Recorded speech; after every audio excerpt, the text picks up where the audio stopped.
හරි ළමයි මේකෙදි කතා කරන්නේ 2016 ඉඳලා 2024 වෙනකන් තිබ්බ ඕලේ ප්‍රශ්නවල නිර්මාණ කෙටි ප්‍රශ්නේ. සාමාන්‍යයෙන් බොහෝ දුරට හම් වෙන්නේ ඔයගොල්ලන්ට 25 වෙනි ප්‍රශ්නේ විදිහට තමයි කෙටි ප්‍රශ්නේ හම් වෙන්නේ. ඒකට මේකෙදි මූලික සිද්ධාන්ත කරුණුත් එක්ක කතා කරනවා.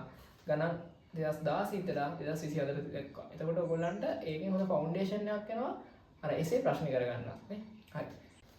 හරි මූලික සිද්ධාන්ත කරුණු කොටස් තුනක් විදිහට කතා කරනවා. එකක් තමයි දැන් පළවෙනි කොටස අච්චර ලක්ෂයකට නියුතුලින්චාලනය වෙන ලක්ෂයන්ගේ පතේ. මොකද අච්චර ලක්ෂයකට නියුතුලි. අර මේ කියන එකත් එක්ක තේරුම් ගන්න බලන්නකො. අන්න ඒක දැන් තර්ක කරනවා කියන්නේ සාමාන්‍යයෙන් අපිට දෙයක් තියෙනවා නම් අපිට දීපු දත්තයක් මොකක් හරි ඒකෙන් දෙයක් ගොඩනගා ගන්න උත්සාහ කරනවා නම් අන්න ඒක තර්ක කිරීමක්. එක්තරා ආකාරයක තර්ක කිරීමක්. එතකොට ඔයගොල්ලන්ට එහෙම කරාට පස්සේ නිරවුල් අවබෝධයක් එනවා මොකද්ද මේ කියන කතාව කියන්නේ. අච්චර ලක්ෂයක නියුතුලි. අච්චර ලක්ෂ මම මෙහෙම මාක් කරනවා.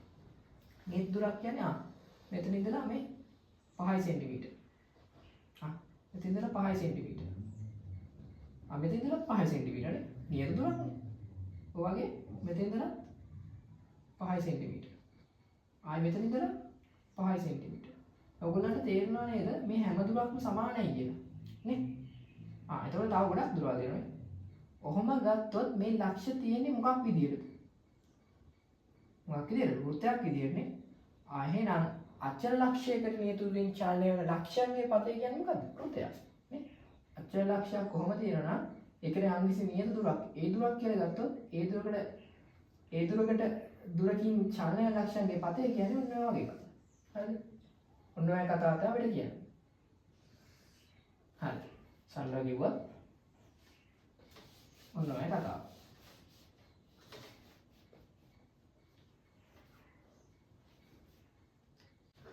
හරි මේක කියන්නේ දෙවෙනි එක නියත ලක්ෂ දෙකකට නියත දුරින් චලනය වෙන ලක්ෂයන්ගේ පතේ. කලින් කතා කරේ එක නියත ලක්ෂයකට චලන දුරින්නේ නියත දුරින්. මේකේ මොකද්ද? නියත ලක්ෂ දෙකකට නියත දුරින් චලනය වෙන ලක්ෂයන්ගේ පතේ. නියත ලක්ෂ නැත්තම් අපිට කියන්න පුළුවන් අචල ලක්ෂ කියන්නේ දෙක මේකයි. හරිද? එතකොට අචල ලක්ෂ දෙකක් ගත්තොත් මෙතනයි මෙතනයි. හරිද? ඔය දෙක යා කරොත් මේ A නම් මේ B නම් ඒ දෙකට සමාන දුරින් තියෙන මේ පැත්ත තියෙනවද? නැහැ. මේ පැත්ත තියෙනවද? නැහැ. මේ පැත්ත තියෙනව ගත්තොත් B නම් තියෙන දුර ළඟයි A නම් තියෙන දුර වැඩි. එහෙනම් මෙන්න මේ මැද වගේ ලක්ෂයක් නේද?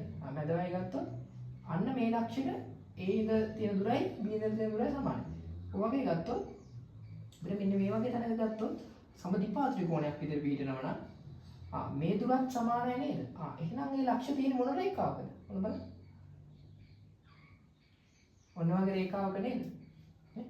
එහෙනම් අචල ලක්ෂ දෙකකින් නියත දුරින් යන පතේ කියන්නේ මොකද්ද? ලම්බ සමච්ඡේදකය. හරිද? නේ? මෙතන ලම්බක වෙන්නත් ඕන සමච්ඡේද වෙන්නත් ඕන. එතකොට මේ කොහෙ ගත්තත් මේ දුරවල් ටික සමානයි. බලන්න ඕනේ මේක. දැන් අපි ලම්බ සමච්ඡේද නිර්මාණය කරන්න ඕනේ. කව කට්ට තියෙන. මෙතන A. මෙතන B. ඔය දෙක යා කරා. කව කට්ටේ යම් කිසි දුරක් නියත දුරක් අරගෙන මෙහෙම තියලා මෙහෙම චාප දෙකයි ගහන. මෙතන තියලා මෙහෙම චාපයක් ගහන. කව කට්ටේ ඒ දුර වෙනස් නොකර තියලා මෙහෙම චාපයක් ගහන. ඒ දුර වෙනස් නොකර තියලා මෙහෙම චාපයක් ගහන. ඔන්න ඔය දෙක යා කරා.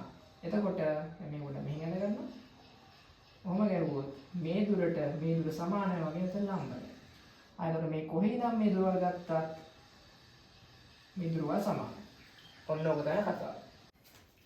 හරි තුන්වෙනි එකේ කතා කරන්නේ ඡේදනය වන සරල රේඛා දෙකකට නියත දුරින් චලනය වෙන ලක්ෂයන්ගේ පතේ. ඡේදනය වන සරල රේඛා දෙකක් තියෙනවානේ. ඡේදනය වන සරල රේඛා දෙකක් කොහොම තියෙනවා නම් මේ සරල රේඛා දෙකට නියත දුරින් චලනය වෙන ලක්ෂයන්ගේ පතේ කියලා කියන්නේ. ඒක කියන්නේ මෙහෙමයි. කව කට්ට මෙතන තිබ්බා මෙහෙම ඡාපයක් එනවා.